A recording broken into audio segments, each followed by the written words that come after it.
बद्रीनाथ के कपाट खुलने की धार्मिक और पारंपरिक तैयारियां अपने आखिरी दौर में हैं। मंगलवार को जोशीमठ के नरसिंह मंदिर से रवाना हुई आदि शंकराचार्य की गद्दी पांडुकेश्वर पहुंची, जहां से इस डोली यात्रा में भगवान उद्धव और कुबेर के विग्रह भी सम्मिलित हो गए। और इस शोभा यात्रा के बद्री धाम पहुंचने के बाद कल सुबह 7:10 पर बद्रीनाथ के कपाट खोल दिए जाएंगे और कल से भक्त अपने आराध्य बद्री विशाल के शुभ दर्शन भी कर पाएंगे।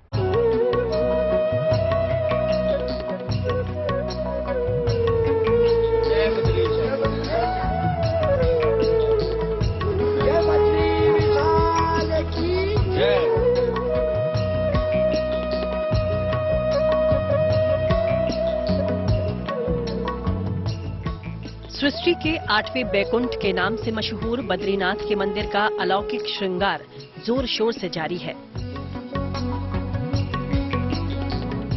कपाट खुलने से पहले बद्री विशाल को रंग बिरंगे सुगंधित फूलों से सजाया जा रहा है।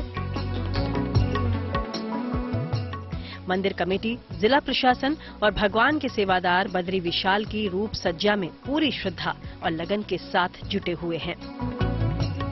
और कुछ इस तरह सज गया है बाबा बद्री विशाल का दरबार। मंदिर पर सजावट आखिरी दौर में है। 27 अप्रैल सुबह 7:10 पर जब ये कपाट खुलेंगे तब उसके बाद बाबा भक्तों को दर्शन देंगे। ये आध्यात्म है, आस्था की शक्ति है। सिर्फ हिंदुस्तान ही नहीं बल्कि दुनिया भर के श्रद्धालु बद्रीनाथ धाम पहुंच रहे हैं और ऊपर से मौसम भी मानो श्रद्धालुओं का स्वागत कर रहा है। सुनहरी धूप, पहाड़ों पर जमी ये बर्फ, हिमाच्छादित चोटियां और ठंडा मौसम श्रद्धालुओं का स्वागत कर रहा है। इन तमाम तैयारियों के बीच जैसे ही ये कपाट खुलेंगे, संभावना और उम्मीद सरकार, प्रशासन और इस यात्रा के कारोबार से जुड़े उन तमाम लोगों को है जिनकी जिंदगी इसी यात्रा से जुड़ी है। बद्रीनाथ के कपाट खोलने से पहले पौराणिक मान्यताओं के अनुसार 24 अप्रैल को भगवान की सवारी गरुड़ जी का बद्रीधाम प्रस्थान का अनुष्ठान हुआ। इसके तहत जोशीमठ के नृसिंह मंदिर में गरुड़ छाड़ मेले का आयोजन हुआ।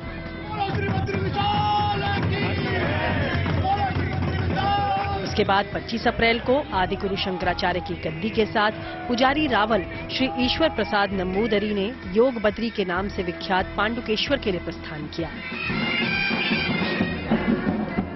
पांडुकेश्वर से अल सुबह इस शोभा यात्रा में बद्री विशाल के लीला सहचर उद्धव और कुबेर भी शामिल हो गए। दरअसल नवंबर में कपाट बंद होने से पहले उद्धव और कुबेर के विग्रह को शीतकालीन प्रवास के लिए पांडुकेश्वर लाया जाता है। यहाँ की परंपरा 6 महीने देव पूजा की है, 6 महीने नर पूजा की है। बस जैसे ही कपाट खुलने का समय आता है तो देखा जाता है बैसाख प्रारंभ होना चाहिए कि बैसाखे मासिते देवा गच्छन्ति निज मंदिरम कार्तिके तो समागत्य पुनर्रचाम सन्निध्या। बैसाख यानी अप्रैल और मई ये समय प्रारंभ होता मनुष्यों का और ये जाता है नवंबर दीपावली के बाद तक, अर्थात लगभग 15 से और 30 नवंबर के बीच में भगवान के श्री कपाट बंद होने की परंपरा है। परंपरा के अनुसार नरेंद्र नगर के टिहरी नरेश बद्रीनाथ के कपाट खोलने और बंद करने की तारीख तय करने के असली अधिकारी हैं। पौराणिक मान्यता बताती है कि कपाट बंद होने के बाद बद्रीनाथ में मनुष्यों का आना वर्जित हो जाता है।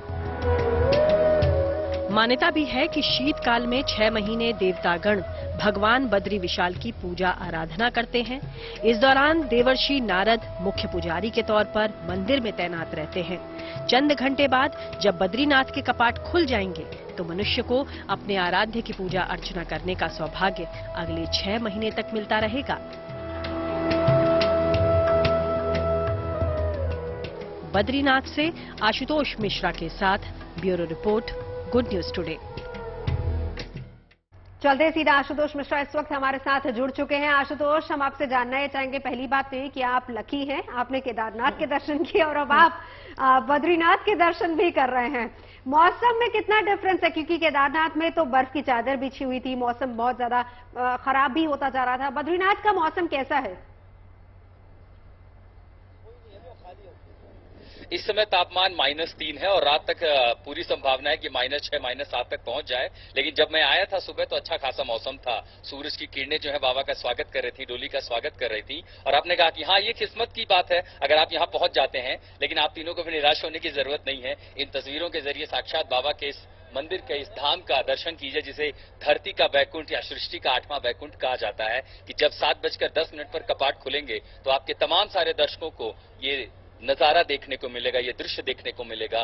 वो अलौकिकता जो इस ब्रह्मांड में, बद्रीनाथ धाम में दिखाई देती है, उन सब का फायदा उन लोगों को भी मिलेगा। क्योंकि तमाम ऋषि मुनि कहते हैं, देखिए बहुत सारे लोग सक्षम नहीं है जो बद्रीनाथ धाम पहुंच पाए, इसीलिए अगर आप कहीं से भी दर्शन मिल जाता है तो कम से कम वो फल उनको भी मिल जाएगा जो मुझे मिल रहा है, जो इस समय आपको मिल रहा है। लेकिन हाँ, मौसम जो है थोड़ी बहुत यहाँ पर अपनी कलाबाजी दिखा रहा है। अभी ऊपरी जो आप हिस्से देख रहे हैं, बादलों का डेरा है, संभवतः बर्फबारी भी हो। और ये अलग पहली बार हुआ कि देखिए अप्रैल के महीने में भी बर्फबारी हुई है यहाँ पर। तो ऊपर चोटियों पर एक तो बादल घेर रहे हैं, ऊपर कहीं हल्की बर्फबारी भी है और इसके चलते तापमान यहाँ बढ़ गया। लेकिन व्यवस्था देखिए केदारनाथ के मुकाबले यहाँ ये अच्छा है कि यहाँ पर सड़क की कनेक्टिविटी अच्छी है, चौड़ी सड़कें, तो यहाँ पहुंचना आसान हो जाता है। केदारनाथ के मुकाबले बद्रीनाथ में थोड़ी व्यवस्थाएं ज्यादा अच्छी दिखाई देती हैं। अब यहाँ रावल पहुंच चुके हैं, शंकराचार्य भी और तमाम सारे लोग। 7:10 पर कपाट खुलेंगे। आशुतोष, इस धाम के बारे में मान्यता ये है कि ये देवों के देव महादेव का धाम हुआ करता था, बाद में भगवान विष्णु ने इसे अपने लिए मांग लिया था।